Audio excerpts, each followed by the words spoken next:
Alright guys, BLM here, back with a new video. In this video I'll be ranking the DLCs within the Assassin's Creed franchise. I've been wanting to make this video for a while actually, but I've been waiting for the Fate of Atlantis to finish. Now that's fully out, so I finally started making this video. Now this list will only include the bigger DLCs, those that were released after the original release of the main game. So none of those like one mission DLCs or any like pre-order bonuses or anything like that. So like the Copernicus conspiracy or the Benedict Arnold missions are not going to be included here. Now there will be light spoilers throughout the video, so don't watch it if you don't want to get spoiled. But with that out of the way, let's get into it. So number 13, the worst DLC in the Assassin's Creed series for me is The Last Maharajah. And to be honest, I considered not even talking about this one, as I really don't have much to say about it other than it sucks. I mean, I only played it when it originally released, and at that point it was pretty broken. It was full of glitches. The DLC itself just felt like a group of like cut missions from the main game that were like threw together. And they attached this like almost non-existent story about Duleep Singh into it. And that leads to really nothing. And to be fair, though, as I mentioned, this is the DLC I've definitely played the least. It's the only one I didn't replay for this video. So, I mean, it's not good, though. So, yeah, it's at the bottom. Now, number 12, I have the first DLC from Assassin's Creed Odyssey. I do have Legacy of the First Blade. And let's start with the good. It at least tries to tell a coherent narrative. That's something better than Last Maharajah. It has a decent villain in Amorgus. That's pretty much it. That's everything good I could say. I mean, gameplay-wise, it's more of Odyssey, more of the lazy mission structure. It doesn't do anything original. Narratively, it was meant to be a fan service for old-school Assassin's Creed fans by adding in Darius, who was this assassin that was mentioned in Assassin's Creed 2, and they made this legendary figure into a generic antisocial old man character. Natakas is probably the worst character in Assassin's Creed history. I mean, the forced relationship with him and the Mystios is just terrible. The Aya thing at the end makes no sense in the way they actually show it with the pyramids and everything. It's so dumb. Legacy of First Blade really brings nothing to the table narratively or gameplay-wise, and spends most of its time being boring. And when it's not boring, it's actively bad, so I think 12 is a good spot for it. Now for number 11, and that is the DLC for Assassin's Creed 4 Freedom Cry, which is this low to me because I find this DLC extremely boring, both narratively and gameplay-wise. I mean, Adewale is a fantastic character, but he works much better as a supporting character than a main character. And following Adewale as he liberates slaves just isn't the most captivating thing in the world.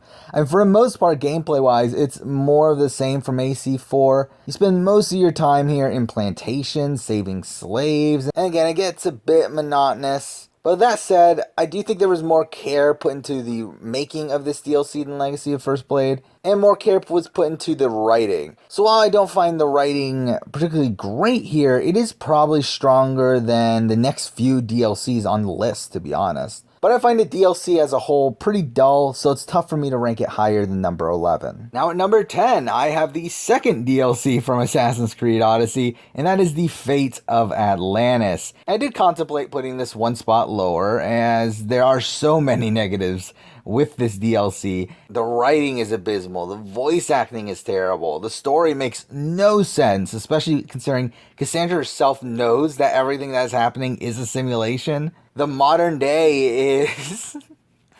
it's something. I mean, oh my god, they're really some of the worst scenes I've ever seen in the entire franchise. I mean, the ending with Otto Berg is so laughable and really just cements Layla as one of the worst characters in possibly all of media. The mission structure is abhorrent at points, especially in episode 1. But I will say that I did get some more enjoyment from this DLC than I did from the previous ones. Unlike Legacy of First Blade, they did put a decent amount of work into implementing some new gameplay mechanics and building new worlds that use some unique assets. I think it has an intriguing premise narratively, even though it doesn't live up to it at all. And I think there's a quality to this DLC that's like so bad that it's good. I think like with both Legacy of First Blade and Freedom Cry, I just find them extremely boring. But with this one, at least there's like things I can like just laugh at. And I feel like that puts it above those other two for me. So that's why it's here at number 10. Now for number 9, I have the DLC from Assassin's Creed 3, Tyranny of King Washington, which is a really strange DLC, as it's the first time within Assassin's Creed that they did some really ridiculous things with the lore. I mean, really stretching out the power of the Apple of Eden, with the entire DLC taking place in an alternate reality created by the Apple.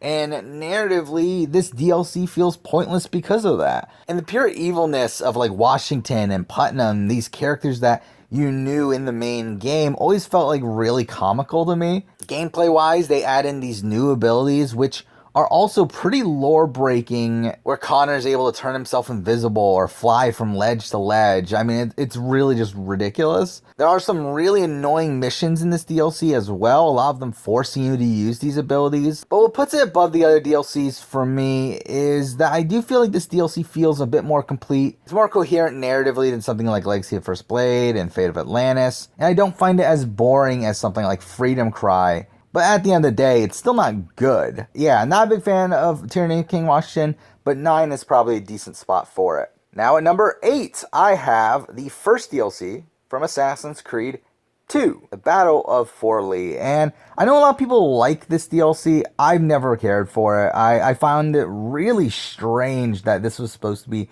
part of the initial game. And Battle for Forli just doesn't really feel like it needs to be there. Now, I will give this DLC credit narratively in some aspects. It does expand upon Ezio's relationship with Machiavelli and Caterina, and also shows the assassins and Leonardo learning more about what the Apple can do. Also in this sequence, we see how Ezio gets the map to the Codex pages. However, from a gameplay standpoint, I feel like it's just complete filler. I mean, the mission structure here is pretty stale, with them just being pretty generic missions that you would see throughout the rest of AC2. The area of Forli as a whole is pretty dull to me. I never particularly cared for it. And to be honest, the only reason why this is so high on the list is because at least it has Ezio, and at least it has some importance to the overall narrative. But at the end of the day, I just don't find this DLC fun. I find it annoying to play, so I still have it ranked here at number 8. Now at number 7, I have the DLC for Assassin's Creed Revelations. I have the Lost Archive, which I think most people would rank this a lot lower than I do, as it consists of a first-person puzzle game instead of your standard Assassin's Creed game. And yeah, I personally would have loved this DLC even more if it was a actual Assassin's Creed game experiencing the story of Clay Kazmarek, having to actually play as him in a modern-day setting, infiltrating Abstergo.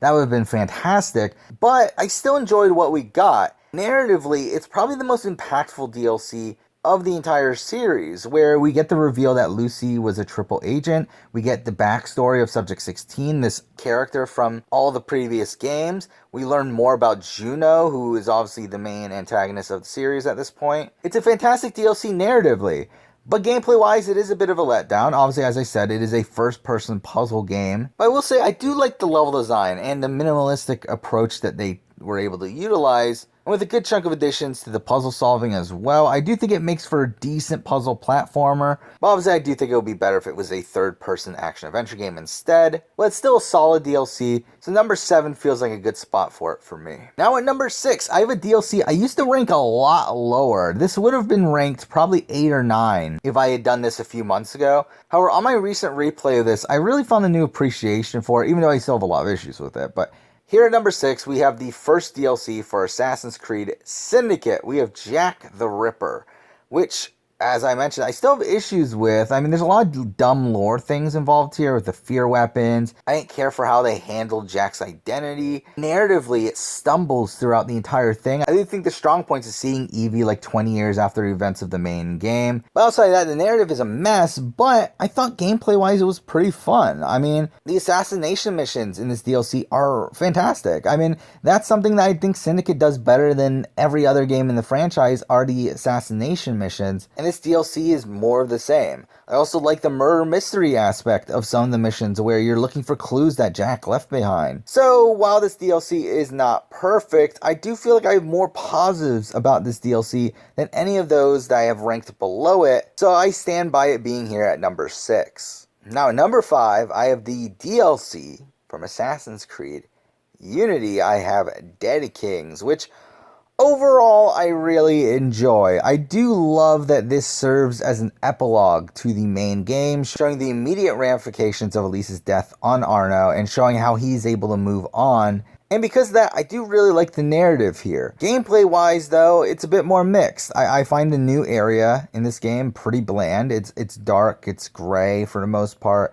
And what sucks even more is that you spend most of your time in this DLC underground, which is something that I really hate in games. There are a good amount of sections where, just like in the main game, stealth plays a major factor, and the stealth in Unity is pretty janky. The DLC also has a lot of backtracking, which also gets pretty annoying in the back half of the DLC. But overall, I do think that this is a welcome addition to the AC canon, serving as a great epilogue to AC Unity, while also not retconning anything or making a mess of the lore like very much every DLC that I've talked about previously. So while it has more flaws gameplay-wise than those I talked about earlier, I think its narrative makes up for it, so I have it ranked here at number 5. Now for number 4, I have the second DLC from Assassin's Creed 2, and that is Bonfire of the Vanities, which is pretty much better than Battle Forli in every conceivable way. I think the only point you can really debate is the impact it has on the overall franchise, as Battle Forli does technically show more important events in Ezio's life, while in this DLC, outside of Ezio's speech at the end, which is an all-time great AC moment, the DLC doesn't really add anything narratively to the franchise as a whole. But gameplay-wise, I do think this DLC is pretty strong. I mean, the entire DLC comprises of assassination missions, and for the most part, they're pretty fun. There are some annoying ones, and those are the ones that require you to stay undetected. But kind of like Battle Forli, I do feel like, again, this is kind of unnecessary and ruins the pacing of the end of AC2. So even though Ezio's speech is a fantastic moment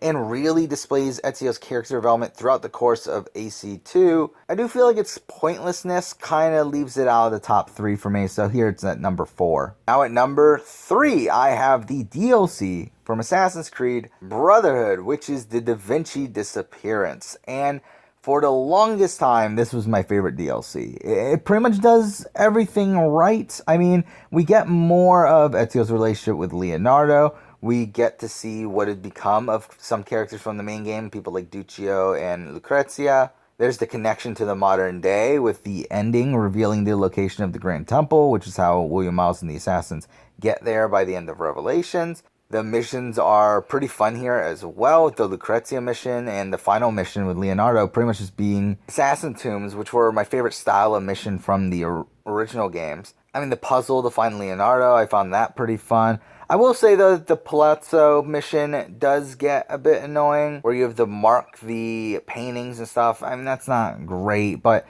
overall, I still really enjoy the Vinci Disappearance, and it was my favorite DLC until about 2 years ago, but more recent DLCs came out since then that, in my opinion, are far, far away the best in the series. And if you can't tell, the 2 remaining DLCs both come from Assassin's Creed Origins, and it really comes down to which one is better. And I think most people would have the one that I have at number 2 at number 1, but for me, number 2 is The Curse of the Pharaohs. And the main appeal of this DLC for me are the Pharaohs' realms throughout the game.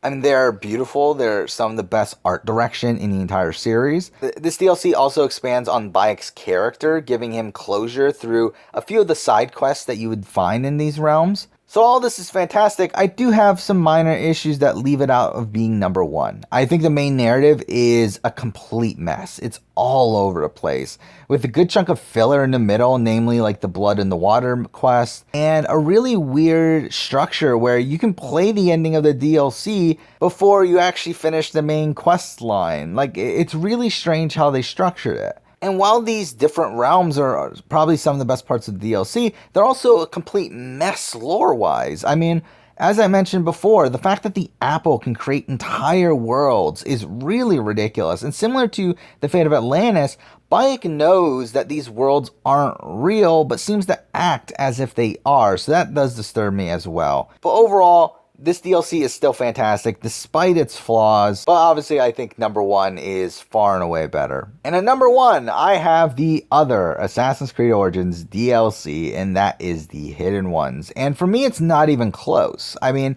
I truly look at the Hidden Ones as a pretty perfect DLC for Assassin's Creed.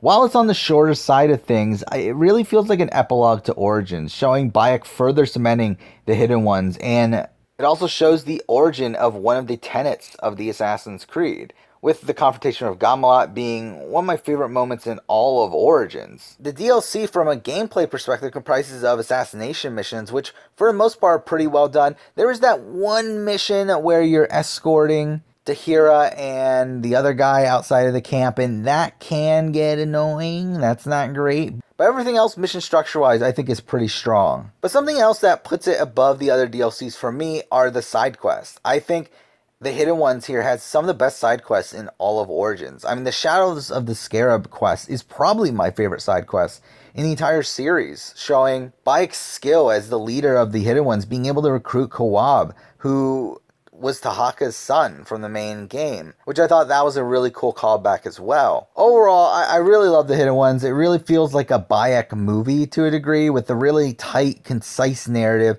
and strong themes, and mixing that with a pretty strong mission structure and great use of characters, the Hidden Ones is a pretty easy number one for me. So there we go. That is my rankings of the Assassin's Creed DLCs up to Assassin's Creed Odyssey. And yeah, I mean, I've been wanting to make this video for a while, so I'm happy I finally got it done. But yeah, that's everything. That's the video. Thank you for watching.